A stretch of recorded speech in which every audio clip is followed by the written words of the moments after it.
Acts 13:42. I'm not worried about my health as far as my hypertension. I'm just worried about the fact that I took an extra pill, and so it's making me a little bit spacey. So at least I have an excuse why I'm making so many mistakes today. Acts 13, verse 42. When the Jews were gone out of the synagogue, the Gentiles besought that these words might be preached to them the next Sabbath day. Now when the congregation was broken up, many of the Jews and religious proselytes followed Paul and Barnabas, who, speaking to them, persuaded them to continue in the grace of God. And the next Sabbath day came almost the whole city together to hear the word of God. But when the Jews saw the multitudes, they were filled with envy and spake against those things which were spoken by Paul, contradicting and blaspheming. I'd like to read one other verse. You don't need to turn there. In Proverbs 14, verse 14, it says, "The backslider in heart shall be filled with his own ways, and a good man shall be satisfied from himself." Let's pray. Dear Father, bless, fill me with your Spirit, control my mind and my heart and my words.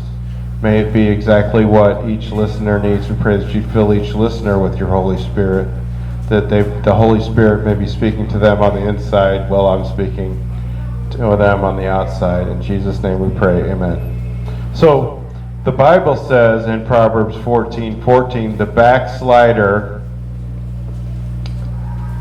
What's a backslider? He used to come to church, but he stopped. He backslid.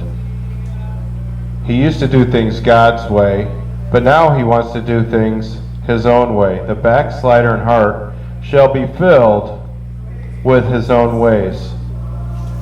Filled with his own ways. He's not filled with God's ways, he's filled with his own way. He wants to do it his way, not God's way.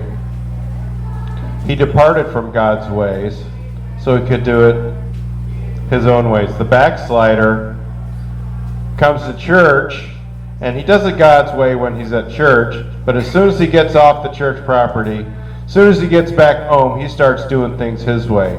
He lives one way on Sunday, and all the other days of the week, he does it his way.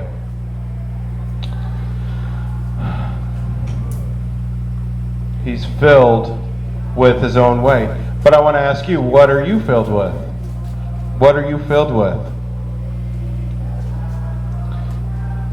The backslider wants to make his own decisions. He wants to decide the way his life is going to be rather than letting God decide the way he wants it to be. So in our text in the book of Acts, Paul was preaching. And he was preaching to lost church members. He was preaching powerfully in the power of the Holy Spirit.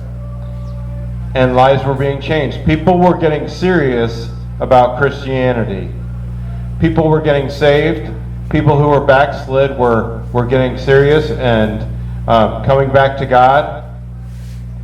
And the Bible says the next week, the whole city showed up for the church service. What would we do if the whole city showed up?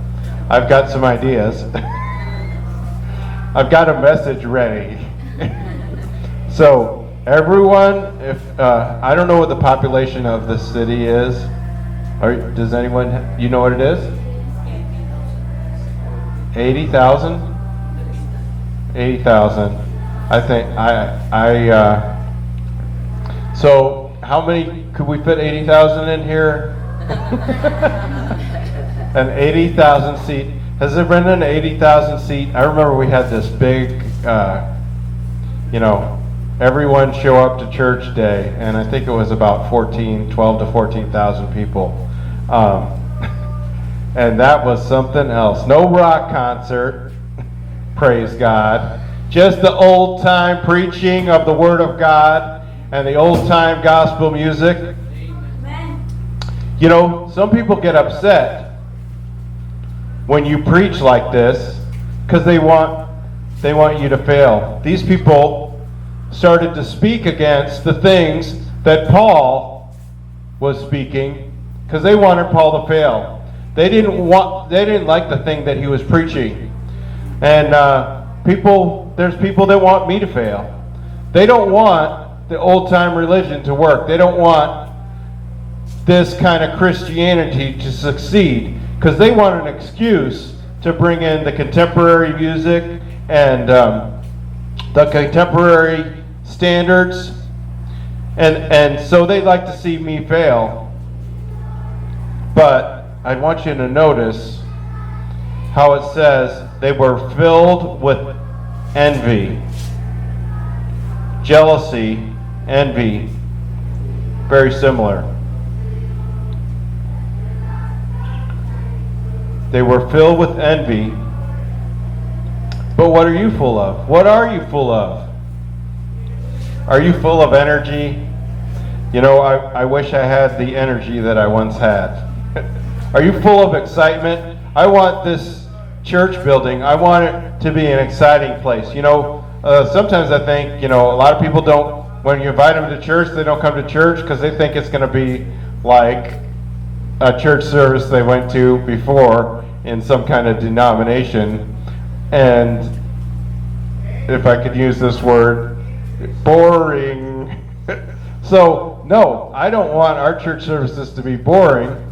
That's why I want it to be exciting, and I want it to be fun and exciting. I want this to be the happiest time of your week coming here. I want this place to be full of joy. You know, we think of a little kid, and they get a certain age, and you're like, he's full of mischief. You think of some person who's very positive, and you say, they're so full of enthusiasm. The Bible says we can fill ourselves with a lot of things. And there's a lot of verses in the Bible, if you did a study on the word fill and full. And you'll find a lot of places in the Bible where it talks about that. Turn to Luke 6:45. And I'd like us all to be turning to several scriptures. Some of them I think I'll quote and not have you turn to them, but some of them I'd like you to turn with me. And so I waited so I could turn with you at the same time so that I don't get there before you do. But I think it's good for us to practice looking up verses in our Bible. And you ought to be studying the Bible on your own also. And if you can get some kind of book, and you can use your Bible app to look up the same 3 or 4 words, and then it'll pull up every verse that has those 3 or 4 words in it. But today we're going to turn in our Bibles to that. My first point is, whatever you are full of, watch out, it will surface in your life. It's going to come out. This backslider, he thought the things he's doing is secret. Maybe somebody here is doing things during the week he thinks are secret. You know, if you fill yourself full of things, it's going to come out. The Bible says that in Luke 6:45. A good man out of the good treasure of his heart bringeth forth that which is good, and an evil man out of the evil treasure of his heart bringeth forth that which is evil. For out of the abundance of the heart his mouth speaketh. The Bible says a man will be putting things to his mind and his heart through his ear gate and through his eye gate, and it's going to come out through his mouth. He can't help it. You can't hold it in. If you keep packing things in there and packing things in there, it's going to come out. Whatever your heart is really full of, it's going to surface. Maybe you can hide it from us at church. You know, here you're on your best behavior, and you think that we can't see it. But, you know, we can see. Sometimes you don't think anyone can tell the way it really is on the inside of your heart. But, you know, people can tell because it's coming out. And I wonder what it's like after you leave, if it's this bad while you're here. So, what comes out of your mouth, it's what's in your heart.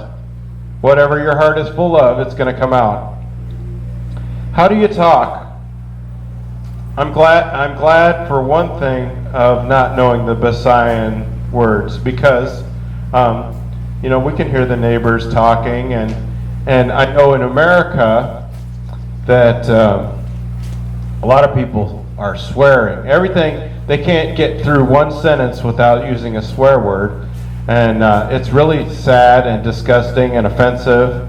And you're waiting in line at the grocery store to check out, and the person is talking on their phone and they're swearing, or they're yelling at their little kid and they're using swear words. So I don't know if they do that around here. Hopefully no one in this room does anything like that.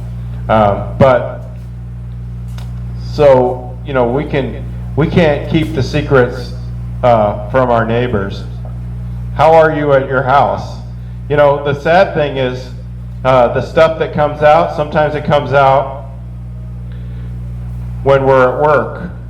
Sometimes you're at your best behavior here, but your worst behavior at your work. I remember trying to win a guy to the Lord at work, and he said, "No, I'm not going to do that. I don't want to listen to that, because the last person that talked to me, he had a really bad addiction, and he was a hypocrite, and so I'm not going to believe Christianity." And so it's going to come out if you've got bad things. And do you want to really bring shame and reproach upon the name of Jesus Christ and stand before God someday at the judgment seat and have to explain why your bad testimony caused someone to go to hell? Oh, I hope that would never happen. I hope that would never happen. So you can put bad things into your mind and heart just so long, and eventually it's going to spill out. It's going to come out, and we're going to see it, because the Bible says, out of the abundance of the heart, the mouth speaketh. But what are you full of? Number 2, are you full of wrong things? Are you full of wrong things? Look up Acts. No, you don't have to turn to this one. Acts 5:3. The Bible says, "Why hath Satan filled thine heart?" There was a man named Ananias, and he was lying to the Holy Ghost. And the Bible says Satan filled his heart. Satan wants to fill your heart. What are you full of? Are you filled with the world? Are you filled with the wrong things? If you fill yourself with the wrong types of things, it's going to come out. I used to have a bunch of trucks and guys working for me, and they had to fill up the trucks with fuel every night, and some of them were diesel and some of them were gasoline. Now, sometimes you can get away with putting gasoline in a diesel engine because gasoline is a cleaner fuel. It's not really good for the engine, but if you have a gasoline engine and you put diesel fuel in there, you're going to have a big problem, and you're going to ruin that engine. And if you put the wrong things in your life, you're going to ruin your spiritual engine. So we're going to talk about some things that the Bible says people are filled with. Are you filled with drunkenness? Ezekiel 23:33 talks about of being filled with drunkenness and sorrow. So I'll tell you one thing, if you're filled with drunkenness, you're also filled with sorrow. The Bible says that, I've heard a lot of people on their deathbed say, I wish I never started drinking. I remember these people who were dying. It was a husband and wife. They were both dying. They had both smoked their whole life. And I was on my way to Bible college, and they said that both of them, neither of them could barely talk. They could barely breathe. They were on oxygen machines, and they're like, if you go preach to people, make sure you tell them not to smoke. Do you want to have regrets at the end of your life? And I wish I had not done that. You've never heard anyone on their deathbed say, I wish I had been a drunk my whole life. I wish I had smoked more cigarettes during my life. No, the things you put in can cause you sorrow. They can ruin your life. They can ruin your home. They can ruin your family. And I'm going to tell you something else. It's going to come out. You can only hide it so long if you're doing things that are wrong. If you're putting wrong things in, it's going to come out of your mouth. What are you filled with? Drunkenness, anger, swearing? Are you filled with wrath? Luke 4:28. We were close to there, so let's turn. Luke 4:28.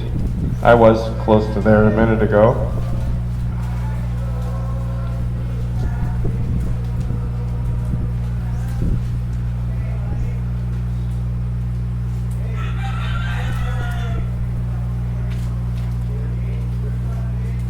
Are you filled with wrath? Are you angry all the time?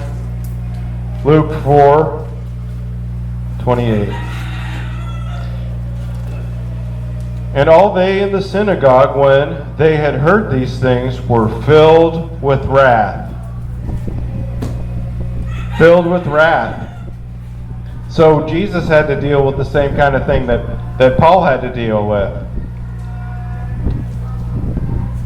If you're filled with wrath and anger, we're going to see it. We think of we used to call it the terrible twos when a kid gets 2 years old. A child that will throw a temper tantrum. Please don't give them their way. But we have grown-ups, we have adults, and they're throwing temper tantrums. Their husband lives in fear. Their wife lives in fear. Their children lives in fear.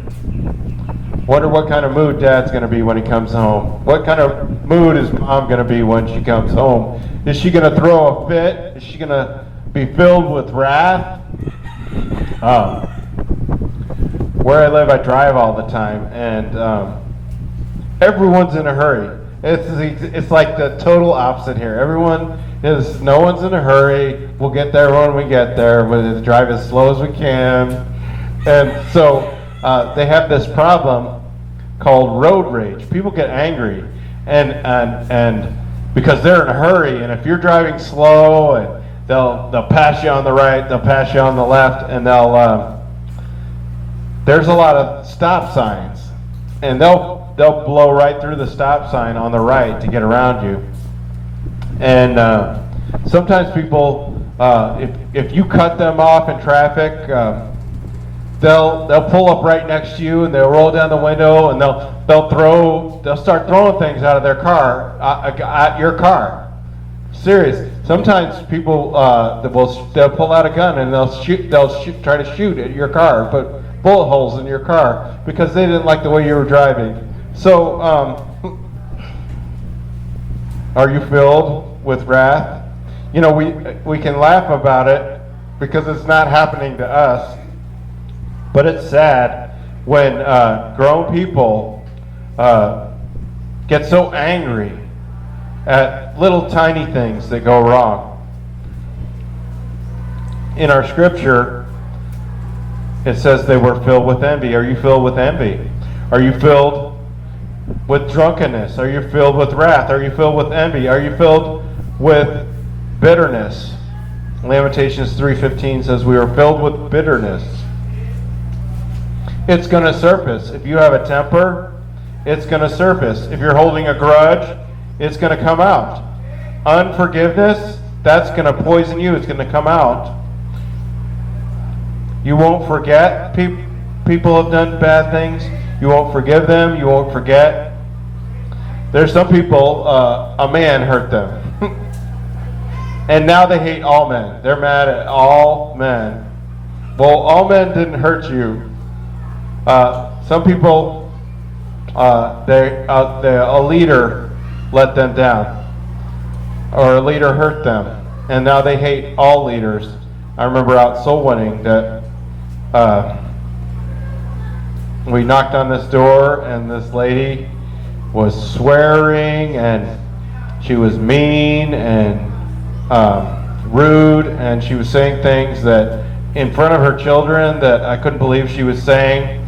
And she said she felt like she had a right to talk to a man of God that way because a man of God had disappointed her and offended her. She was filled with bitterness. Are you filled with jealousy? Are you filled with wrath? Are you filled with anger? Are you filled with drunkenness, bitterness? Are you filled with madness? I don't mean like nutty, crazy like JD. Madness, I'm talking about madness like unpredictability, instability, being unreasonable. That's kind of like JD, actually. No, and it's going to come out, and it's probably to come out when you're with the people that you love the most, the people that love you the most. They know that you're fly off the handle, and you're unpredictable, and you're unstable, and you're unreasonable, and you have no consistency in your life. Oh, we need some people that have consistency in their lives. Are you letting Satan fill your heart? Satan will start in your heart. And then it's private. It's nobody, you think nobody knows about it. But you know what? We see it. It's going to come out. Now we're seeing what you're full of. You've been filling your life, and now it's coming out. Are you full of contempt? Contempt. What's contempt? It's disrespect. Do you disrespect God? You know, we need to be careful of disrespecting God. There are a lot of people, they're mad at God because God allowed this thing to happen to them. You know, and when you pray, you need to be respectful and realize you're talking to the creator of the universe, the one who's totally omnipotent, all-powerful. He's totally omniscient. He knows everything. He knows everything that's happening in your life. He knows all of your thoughts. He knows all the thoughts of every person. He's omnipresent. He's there. He's been everywhere. He will be everywhere. He was everywhere in the past. We need to be respectful of God. I bring this up because it bothered me so much. I was witnessing to this guy on this week, and his name was James, and he was kind of disrespectful to me, and that didn't bother me. But he started telling me some of the things that he believed. And it was something called Epicureanism. And it's funny that Paul had to deal with the Epicureans issues. And it's the things that Epicureanism teaches are blasphemy against God. And just saying those things or thinking those things in your mind or your heart is so disrespectful to God. And the worst thing about it was that the other two guys I was witnessing to, well, probably would have got saved if James hadn't have been there. But because of his disrespect, are you filled with contempt? Are you filled with unrighteousness? Romans 1:29. Let's turn over there to Romans 1:29. So, if we were to try to look at all the places in the Bible where it talks about people being full of things, bad things, it would take more than time than I feel like you want me to spend. So we're not looking at every place in the Bible where it talks about being full of things that are the wrong things to be full of, the things that are going to come out in your life, that people are going to find out that you've been putting those things in your heart and your mind. So, but this is one of the places where it lists a whole bunch of them. Romans 1, verse 29, being filled with all unrighteousness. And listen to this list. These are things that people are filling their lives with, and see if one of these applies to yourself. I don't have anyone in this room in mind. When I'm preaching these things, I don't really know the secret things that you're putting in your mind and your heart, the things that you're letting Satan fill you with. But you let the Holy Spirit convict you of these things. Being filled with all unrighteousness, fornication, wickedness, covetousness,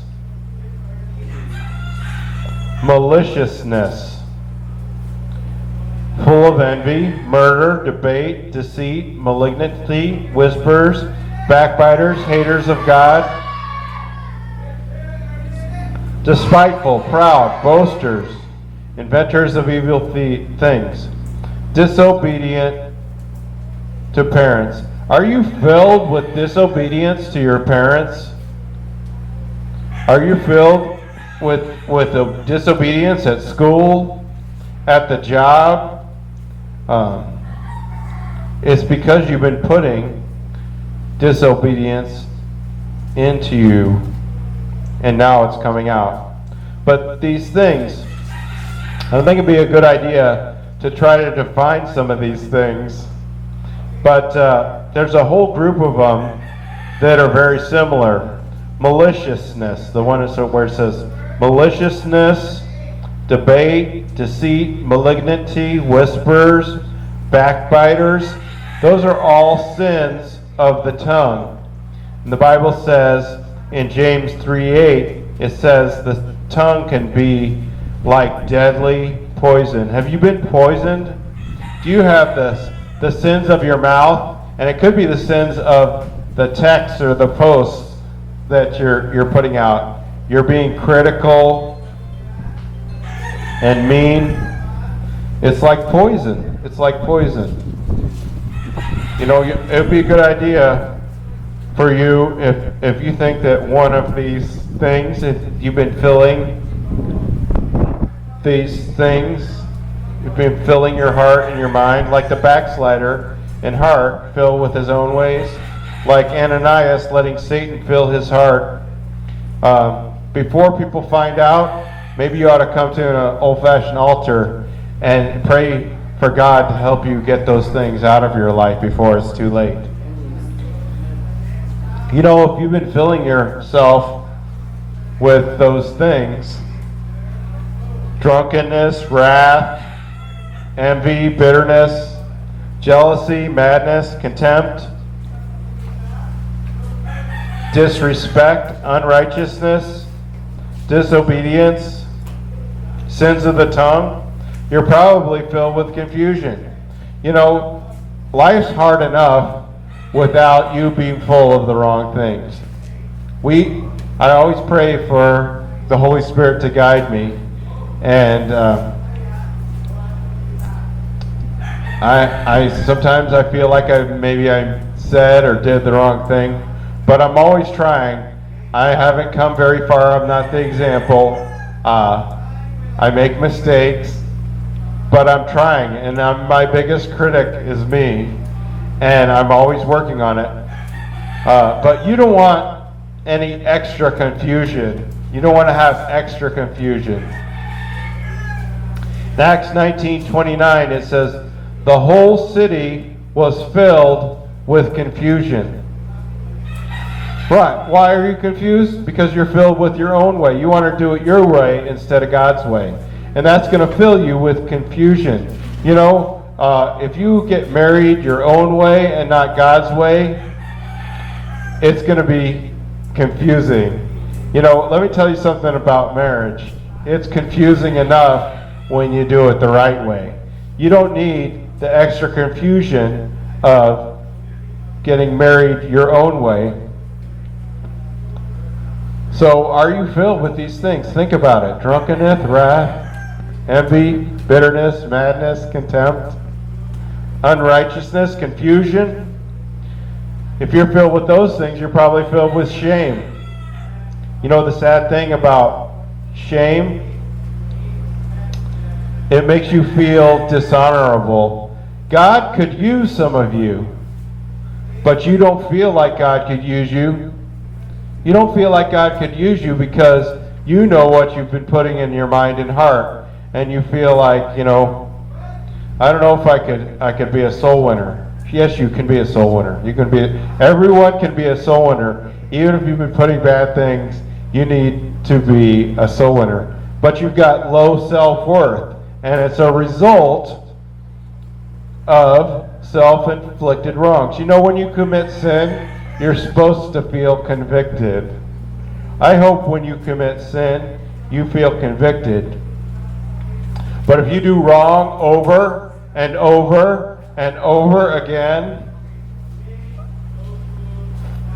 you know what your heart is going to be full of. And you know what your heart is full of. And you don't feel like God can use you because you know what's in there. You're filled with shame. You know, something good about that is if you're not saved, you can get saved. And when you get saved, God will forgive all of your sins in the past, all of your sins in the future. He'll put your sins as far as the east is from the west. He'll get amnesia and forget all of your sins. You'll get the perfect record of Jesus Christ, and God can use you. But you know, once you get that clean slate, keep it clean. You know, it's easier to keep your life clean than to clean it up after you've made a mess. If you buy something new and you have something new, it's easier to keep it nice and new than to mess it. Then after it's been messed up or stained, to make it nice. And that's we tell children who they get something nice and new and then it's broken a couple hours later, and we're like, this is why we cannot have nice things. This is why, because we break them. So you have something really valuable when you get saved. You got a perfect, clean record. Now, you also have eternal security. You won't ever lose your salvation. But don't be like the backslider and try to do everything your own way. You should start trying to do everything God's way. So, what are the kinds of things that we should be filling ourselves with? The right things, right? So, it's sad that if you're full of the wrong things, there's no room for the right things. So, get empty of yourself and wrong, and let's make it so we can be filled with the things of God. Be filled with God. Be filled with the Word of God. Ephesians 3:19. Filled with all the fullness of God. See, when you got saved, God got all of you. No, He didn't get all of you. You got all of God when you got saved. But did He get all of you? We need to surrender our lives to Him so we can be filled with all the fullness of God, like Ephesians 3:19. Luke 6:21. We're supposed to have a hunger and thirst for righteousness. We're supposed to be filled with righteousness. And I hope that you have a hunger for the things of God. Obviously you do. You're here on a Sunday morning. You came to Sunday school. You're here in the church service. You'll come back tonight. Are you hungering and thirsting for righteousness? You'll come back on a Wednesday night.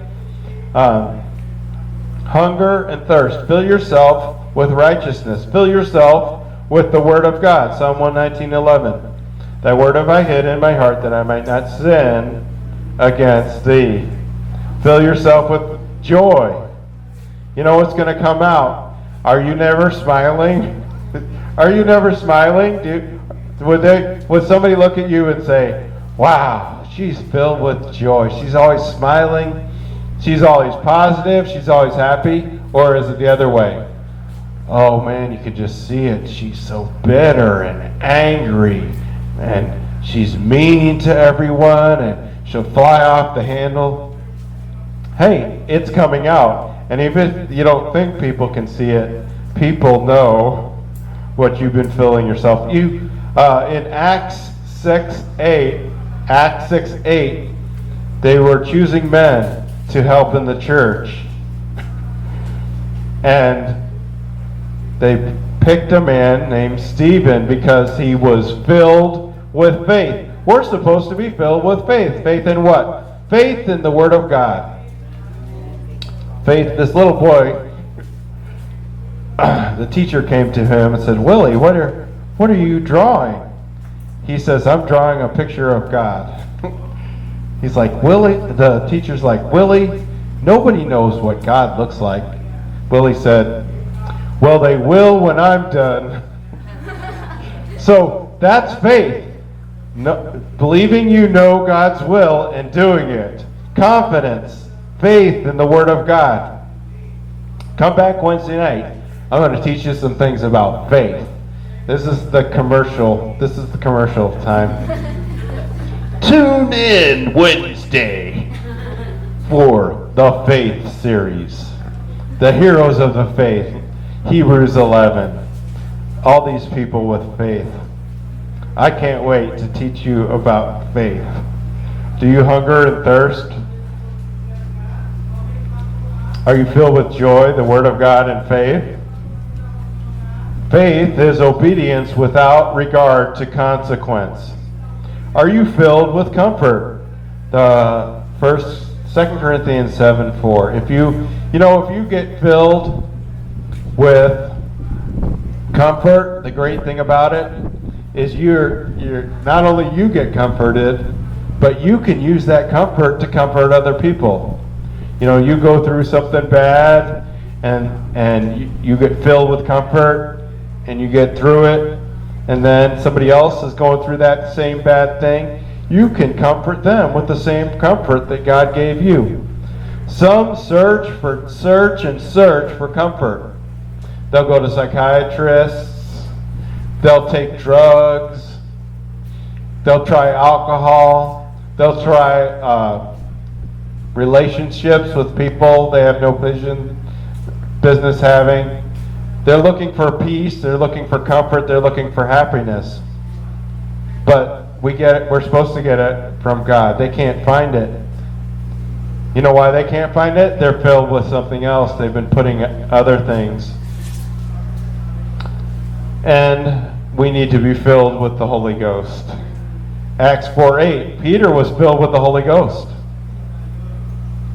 He was going in to preach, and he was about to preach, and it says that Peter was filled with the Holy Ghost. You want some good advice on how to be a good dad? Say, Brother Cook, I want to be a good dad. Do you have some child rearing tips? Yes, be filled with the Holy Ghost. I want to be a good mom. Be filled with the Holy Spirit. I want to be a good husband. Brother Cook, can you teach me some things? Nope. Be filled with the Holy Spirit. I want to be a good Christian. Be filled with the Holy Spirit. I want to be a good staff member. JD was asking me just the other day, Brother Cook, how can I be a better staff member? Buy a gallon of ice cream for Brother Cook. That would make you a good staff member. Be filled with the Holy Spirit of God, and I'll split it with you. Cookies and cream. Or coffee, some kind of coffee flavor. Anything that starts or ends with the word coffee.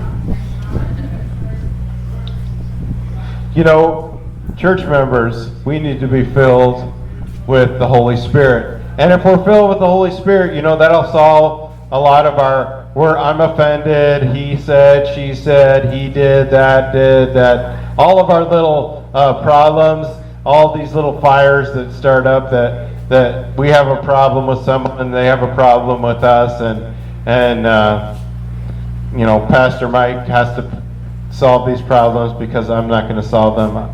As soon as Pastor Mike gets back, I'll let him take care of this.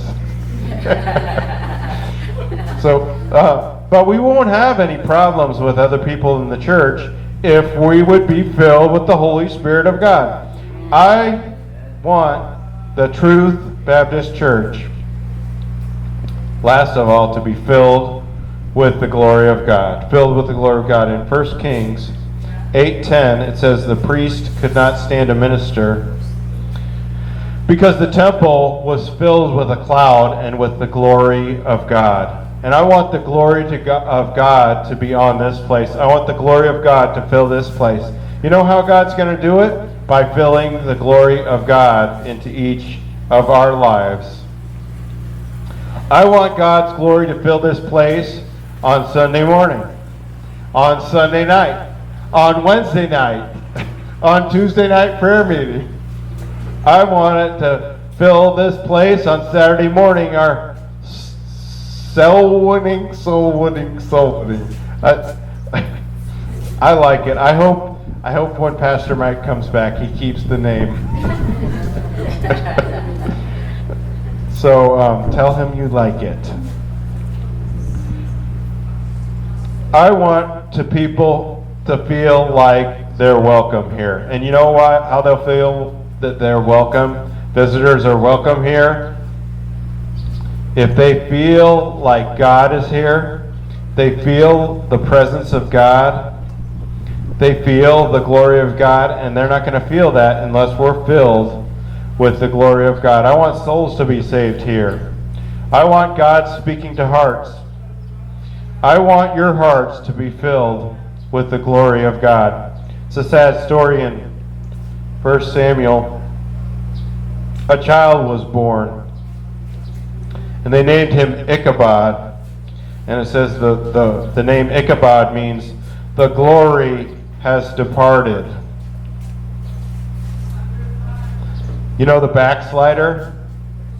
The glory departed from his life. There are churches that have been started all around this area, and a lot of them, the glory has departed. Let it never be said of the Truth Baptist Church that the glory has departed. That's your responsibility. That's my responsibility. Make sure we're filling ourselves with the right types of things. Let's all stand and bow our heads and close our eyes.